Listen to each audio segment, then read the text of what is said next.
வணக்கம். இது ஐபிசி தமிழின் பிரதான செய்திகள். முதலில் தலைப்புச் செய்திகள். திருக்கேதீச்சரத்தில் சிங்கள பௌத்த விகாரை அம்பலமான சதித்திட்டம். 22வது அரசியலமைப்பு திருத்தம் பிரதமரின் மௌனம் ஏற்படுத்திய சந்தேகம். ஷிரான் பாசிக்கிடம் 250 கோடி ரூபாய் லஞ்சம் கேட்ட முன்னாள் போலீஸ் மா அதிபர் தேசபந்து தென்னகோன். முஸ்லிம் பெண் தாதியர்களின் ஆடை விவகாரத்தில் தேவையற்ற சர்ச்சை ரவூப் ஹக்கீம் சுட்டிக்காட்டு.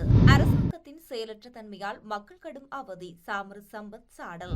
கஞ்சமானை இம்ரான் விரைவில் இலங்கைக்கு அழைத்து வரப்படுவார் பாதுகாப்பு பிரதியமைச்சர் அறிவிப்பு. தென்கொரியாவுடனான கூட்டு ராணுவ பயிற்சிகளை குறைக்க ட்ரம்ப் உத்தரவு. ஞாயிறு தாக்குதல் வழக்கு பிரதிவாதிகள் தரப்பு சாட்சியங்களை இன்று முதல் சமர்ப்பிக்க நீதிமன்றம் உத்தரவு. தொடர்பான விரிவான செய்திகள்.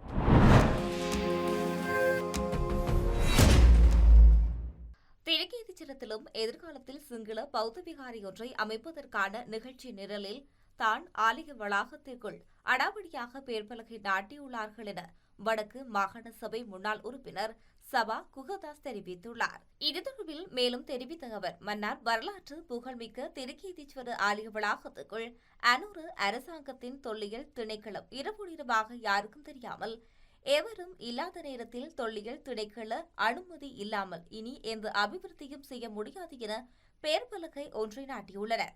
ஆலய நிர்வாகத்துக்கு தெரிவிக்காமல் அரசு திணைக்களம் திருட்டுத்தனமாக ஏன் பெயர் பலகையிட வேண்டும் என பொதுமக்கள் கேள்வி எழுப்பியுள்ளனர். கடந்த காலங்களில் இதேபோன்று செயற்பாட்டின் மூலம் முல்லைத்தீவு குருந்தூர் மலை ஆதிசிவன் ஐயனார் ஆலயம் மற்றும் கன்னியாய் பிள்ளையார் ஆலயம் ஆக்கிரமிக்கப்பட்டு பௌத்த விகாரிகள் அமைக்கப்பட்டு சிங்கள பௌத்த மயமாக்கலுக்கு உட்படுத்தப்படுவதற்கு தொல்லியல் திணைக்களம் அதன் ஆணைகள் மற்றும் அதிகாரிகள் நீதி போன்ற கட்டளைகளை மீறி செயற்பட்டனர். திருக்கேதீச்சரத்திலும் எதிர்காலத்தில் சிங்கள பௌத்த விகாரி ஒன்றை அமைப்பதற்கான நிகழ்ச்சி நிரலில் தான் ஆலய வளாகத்துக்குள் அடாவடியாக பெயர்பலகை நாட்டியுள்ளனர்.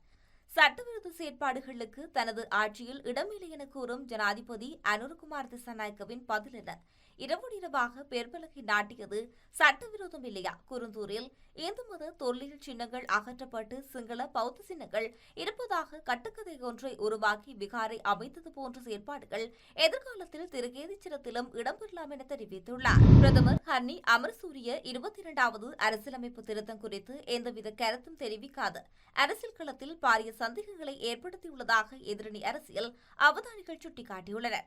இந்த விடயம் தொடர்பில் அவர் தெரிவித்துள்ள கருத்துக்கள், ஆனால் அதற்கு எதிராக கருத்து தெரிவிக்கும் சிரேஷ்ட சட்டத்தரணிகள் லால் விஜயநாயக்கவை அதற்கு தூண்டியவர் அவராகின்ற சந்தேகம் பெலவத்தை தலைவர்களுக்கு ஏற்பட்டுள்ளது.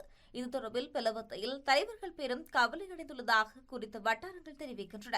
தேசிய மக்கள் சக்தியிலிருந்து மாத்தறை மாவட்டத்துக்காக கடந்த நாடாளுமன்ற தேர்தலில் போட்டியிட்ட வரும் ஜனாதிபதியின் நெருங்கிய சட்டத்தரணிகள் வட்டத்தில் உள்ளவருமான சட்டத்தரணி உபு குமாரபெரும 22க்கு ஆதரவாக பேசாமல் இருப்பது மேலும் குழப்பத்தை ஏற்படுத்தியுள்ளது. ஜனாதிபதிக்கு தினசரி புலனாய்வு அறிக்கைகள் மூலம் இது தொடர்பான சில தகவல்கள் கிடைத்துள்ளதாகவும் கூறப்படுகின்றது. எவ்வித அழுத்தத்தை பிரயோகித்தாவது எதிர்வரும் நாடாளுமன்ற வாரத்துக்குள் பிரதமரை கொண்டு 22வது திருத்தத்துக்கு ஆதரவாக ஒரு அறிக்கை வெளியிடச் செய்வதே இதற்கு சிறந்த தீர்வாகும் என பெலவத்தை தீர்மானித்துள்ளது. இதற்கமைய எதிர்வரும் நாடாளுமன்ற வாரத்துக்குள் பிரதமரை கொண்டு குறித்த அறிக்கையை வெளியிடும் நடவடிக்கை ஆரம்பிக்கப்பட்டுள்ளதாக தெரியவந்துள்ளது. பெரும் அளவிலான போதைப்பொருள் கடத்தக்காரரும் பாதாள உலக கும்பலைச் சேர்ந்தவருமான ஷிரான் பாசிக் சோல் பீச் ஹோட்டலை இடித்து தரைமட்டமாக்கியதில் மறைக்கப்பட்ட உண்மை கதையொன்றை புலனாய்வு ஊடகவியலாளரும் இலங்கை விமானப்படையின் முன்னாள் புலனாய்வு அதிகாரியுமான கீர்த்தி ரத்நாயக்க வெளியிட்ட பாரிய சர்ச்சையை கிளப்பியுள்ளது. வலியொலி தளமுற்றுக்கு வழங்கிய விசேட கலந்துரையாடலே இந்த விடயமானது குறிப்பிடப்பட்டுள்ளது. சவேந்திர சில்வாவின் கோரிக்கையின் பேரில்தான் முன்னாள் போலீஸ் மா அதிபர் தேசபந்து தென்னகோன் இதை இடித்தார் என்று குறித்து ஹோட்டலில் முகாமையாளர் ரிபா காதர் கடந்த காலங்களில் ஊடகங்களுக்கு தெரிவித்திருந்தார். அது முற்றிலும் பொய்யான குற்றச்சாட்டாகும்.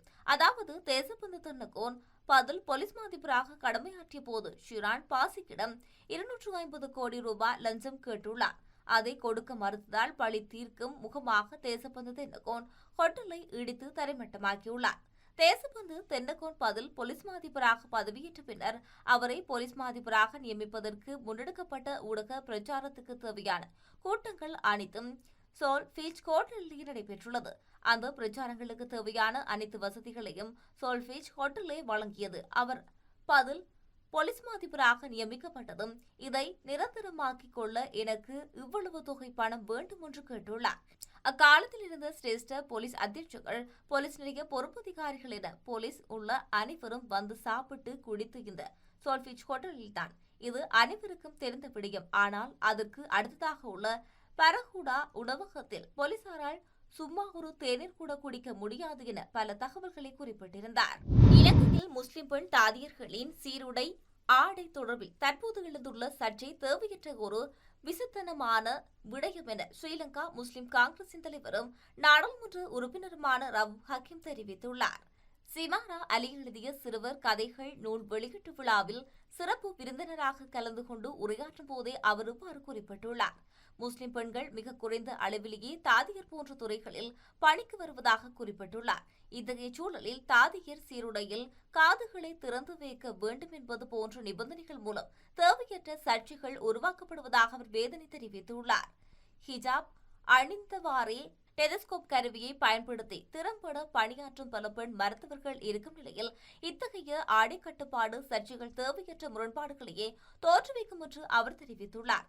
எனவே இந்த விவகாரத்தில் அரசாங்கம் உடனடியாக தலையிட்டு தகுந்த தீர்வினை வழங்க வேண்டும் என வலியுறுத்திய அவர் தேவையற்ற சமூக முரண்பாடுகளை தவிர்த்து இதற்கான பரிகாரத்தை அரசு விரைவில் தரும் என தாம் எதிர்பார்ப்பதாக தெரிவித்துள்ளார். அரசாங்கத்தின் பலவீனமான நிர்வாகம் மற்றும் நிறைவேற்றப்படாத வாக்குறுதிகள் காரணமாக நாட்டின் அனைத்து துறை மக்களும் பெரும் நெருக்கடிகளை சந்தித்து வருவதாக நாடாளுமன்ற உறுப்பினர் சாமர சம்பத் ஊடகங்களுக்கு தெரிவித்துள்ளார். ஆயிரக்கணக்கான வாக்குறுதிகளை வழங்கி ஆட்சிக்கு வந்த தற்போதைய அரசாங்கம் எந்த ஒரு வாக்கையும் நிறைவேற்ற தவறியதால் மக்கள் மத்தியில் முற்றிலும் நிராகரிக்கப்பட்ட நிலைக்கு தள்ளப்பட்டுள்ளனர். நாட்டின் தற்போதைய சூழலில் விவசாயிகள் வீதிகளில் இறங்கி போராடி வருவதோடு மீனவர்கள் தங்களது வாழ்வாதாரத்தை இழந்து தவிக்கின்றனர். அதேபோல நாட்டில் வறுமை அதிகரித்து பொதுமக்கள் பசியால் வாடும் சூழல் உருவாகியுள்ளதாகவும் அரசு ஊழியர்கள் உட்பட நாட்டின் அனைத்து பிரிவு மக்களும் இக்கட்டான நிலைக்கு தள்ளப்பட்டுள்ளதாகவும் சுட்டிக்காட்டியுள்ளார்.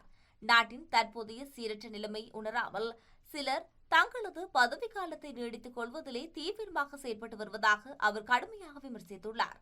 முன்னாள் தேர்தல் ஆணையாளர், வடமாகாண முன்னாள் முதலமைச்சர் விக்னேஸ்வரன் மற்றும் வாசுதேவ நாணயக்கார போன்ற மூத்த அரசியல்வாதிகள் தங்களது வயதையும் மீறி மீண்டும் பதவிகளை பெற விரும்புவதாக அவர் சுட்டிக்காட்டியுள்ளார்.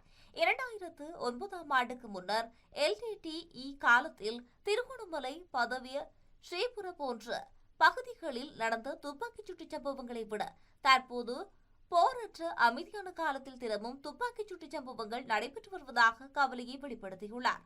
அதேபோல போதைப்பொருள் அடங்கியுள்ளதென சந்தேகிக்கப்படும் 323 கண்டெய்னர் வெளியாகியுள்ளதாக கூறப்படும் சர்ச்சை தொடர்பில் அரசாங்கம் இதுவரை தெளிவான விளக்கங்கள் எதையும் வழங்கவில்லை என்று நுரைச்சோலை நிலக்கரி மின் உற்பத்தி நிலையத்தின் செயற்பாடுகள் முற்றிலும் தோல்வியடைந்துள்ளதாக தெரிவித்துள்ளார். ஆயிரக்கணக்கான எதிர்ப்புகளுக்கு மத்தியிலும் ஆட்சிக்கு வந்த இந்த அரசாங்கத்தால் நாட்டுக்கும் நாட்டு மக்களுக்கும் எந்த ஒரு வேலை திட்டத்தையும் சரியாக முன்னெடுக்க முடியாமல் போயுள்ளதாக சாமர சம்பத் தசநாயக்க மேலும் தெரிவித்துள்ளார். நாட்டிலிருந்து தப்பி சென்ற திட்டமிட்ட குற்றக்குழுவின் முக்கிய புள்ளியான கஞ்சிப்பாணி இப்ராஹிம் விரைவில் இலங்கைக்கு கொண்டு வரப்படுவார் என்று பாதுகாப்பு பிரதி அமைச்சர் அருண ஜெயசேகர தெரிவித்துள்ளார். ஹம்பாந்தோட்டையில் நடைபெற்ற நிகழ்வு ஒன்றில் உரையாற்றும் போதே அவர் இதனை குறிப்பிட்டுள்ளார். சர்வதேச காவல்துறையின் சிறப்பு அறிவித்தல் பிறப்பிக்கப்பட்டிருந்த 58 பாதாள உலக மற்றும் போதைப்பொருள் கடத்தல் குற்றவாளிகள் இதுவரை இலங்கைக்கு கொண்டுவரப்பட்டுள்ளதாக அவர் சுட்டிக்காட்டியுள்ளார். கடந்த அரசாங்கத்தின் ஆட்சி காலத்தில் அரசியல் பிரமுகர்கள் சிலர் அபாயகரமான குற்றவாளிகளுடனும் புலிகள் அமைப்பின் முக்கியஸ்தர் ஒருவருடனும் தொடர்புகளை பேணி வந்ததாக குற்றம் சுமத்தி பிரதி அமைச்சர் அந்த காலப்பகுதியில் சட்டத்தின் ஆட்சி எவ்வாறு இருந்தது என்ற கேள்வி எழுவதாகவும் குறிப்பிட்டுள்ளார். பிரதான குற்றவியல் வலைப்பின்னல்களில் தலைவர்களை இலக்கு வைத்து அரசாங்கம் தற்போது நடவடிக்கை எடுத்து வருவதாகவும் இதனால் பாதாள உலக குழுவினர் மத்தியில் அச்சம் ஏற்பட்டுள்ளதாகவும் தெரிவித்துள்ளார். அபாயகரமான குற்றவாளிகளை நாட்டுக்கு திரும்ப கொண்டு வருவதற்கு பாரிய பிரயத்தனம் தேவைப்படுவதாக சுட்டிக்காட்டிய அவர் அரசாங்கத்தின் இந்த நடவடிக்கையானது சட்டவாட்சியின் அதிகாரத்தையும் மேலாதிக்கத்தையும் உறுதிப்படுத்துவதாக உள்ளது என்று அவர் வலியுறுத்தியுள்ளார். ஈரானுக்கு எதிரான நடவடிக்கைகளில் பங்கேற்று தென்கொரியா மறுத்ததை சுட்டிக்காட்டி அந்த நாட்டுடனான கூட்டு ராணுவ பயிற்சிகளை கணிசமாக குறைக்குமாறு பென்டகனுக்கு அமெரிக்க ஜனாதிபதி டொனால்ட் ட்ரம்ப் உத்தரவிட்டுள்ளார். ராணுவ பயிற்சிகள் தொடங்குவதற்கு சில மணி நேரங்களுக்கு முன்பாக ட்ரூத் சோசியல் தளத்தில் ட்ரம்ப் வெளியிட்ட பதிவில் பயிற்சிகளை முற்றிலுமாக ரத்து செய்ய காலதாமதமாகிவிட்ட போதிலும் இதில் பங்கேற்க அமெரிக்கா முன்னதாக ஒப்புக்கொண்டதில் தனக்கு மகிழ்ச்சி இல்லை என கூறியுள்ளார். ஆண்டுதோறும் நடைபெறும் ராணுவ பயிற்சிகள் ஆகஸ்ட் 17 முதல் 27 வரை நடைபெற திட்டமிடப்பட்டுள்ளன. இதில் சுமார் 18,000 தென்கொரிய ராணுவ வீரர்கள் பங்கேற்றனர். வடகொரியாவின் வளர்ந்து வரும் திறன்களுக்கு ஏற்ப ட்ரோன்களை எதிர்கொள்வது, ஜிபிஎஸ் சிக்னல்களை சீர்குலைப்பது போன்ற இணைய தாக்குதல்களை முறியடிப்பது போன்ற செயற்பாடுகள் இந்த பயிற்சிகளில் இடம்பெறும் என அதிகாரிகள் கடந்த வாரம் தெரிவித்துள்ளனர். அமெரிக்க ஜனாதிபதி தனது சமூக ஊடக பதிவில் வடகொரிய தலைவர் கிம் ஜோங் உடனான தனது மிகச்சிறந்த உறவையும் சுட்டிக்காட்டினார். இந்த பயிற்சிகள் அதிக பொருட்செலவை ஏற்படுத்துவது மட்டுமல்லாமல் டொனால்ட் ஜனாதிபதி இருக்கும் வரை அச்சுறுத்தலற்ற மற்றும் மரியாதைக்குரிய ஒரு நாடாக விளங்கும் ஒரு நாட்டுக்கு முற்றிலும் பொருத்தமற்ற மற்றும் விரோதமான சமிக்ஞை காட்டுவதாக அமைவதாகவும் அவர் தெரிவித்துள்ளார். ஈரானுடனான அமெரிக்க ஆஸ்திரேலிய மோதல் குறித்து தென்கொரியாவின் நிலைப்பாட்டையும் அவர் சுட்டிக்காட்டியுள்ளார். ஈரானை அணுவாயுதமற்ற நாடாக்கும் முயற்சியில் எங்களுடன் இணைய விரும்புகின்றீர்களா என்று தாம் சமீபத்தில் தென்கொரிய ஜனாதிபதியிடம் கோரிய போது அதற்கு அவர் இல்லை, நன்றி என கூறியதாகவும் டொனால்ட் ட்ரம்ப் தெரிவித்துள்ளார். இதனையடுத்து தென்கொரியாவுக்கு எதிராக கருத்துக்களை அவர் வெளிப்படுத்தியுள்ளமை குறிப்பிடத்தக்கது. உயிர்த்த ஞாயிறு பயங்கரவாத தாக்குதல்கள் தொடர்பில் 24 பிரதிவாதிகளுக்கு எதிராக தாக்கல் செய்யப்பட்டுள்ள வழக்கை விசாரிக்கும் நிரந்தர நீதிய மேல் நீதிமன்றம் இன்று முதல் பிரதிவாதிகள் தரப்பு சாட்சியங்களை அளிக்க உத்தரவிட்டுள்ளது. அரசு தரப்பு சாட்சியங்கள் நிறைவடைந்ததை அடுத்து 24 பிரதிவாதிகளுக்கும் எதிராக சாட்சியங்களை அளிக்க போதுமான காரணங்கள் உள்ளதாக நீதிபதிகள் குழாம் தீர்மானத்தை அடுத்து இந்த உத்தரவு பிறப்பித்துள்ளது. தலைமை நீதிபதி நவரத்ன மாரசிங்க, சுஜீவ நிசங்க மற்றும் ராமநாதன் கண்ணன் ஆகியோர் அடங்கிய நீதிபதிகள் குழாம் பிரதிவாதிகள் தரப்பு சாட்சியம் அளிக்க அழைப்பு விடுத்ததோடு ஒவ்வொரு பிரதிவாதிக்கும் உரிய உரிமை குறித்து விளக்கம் அளிக்கப்பட்டுள்ளது. அத்துடன் அனைத்து பிரதிவாதிகளையும் தமது நிலைப்பாட்டை அறிவிக்குமாறு நீதிமன்றம் உத்தரவிட்டுள்ளது.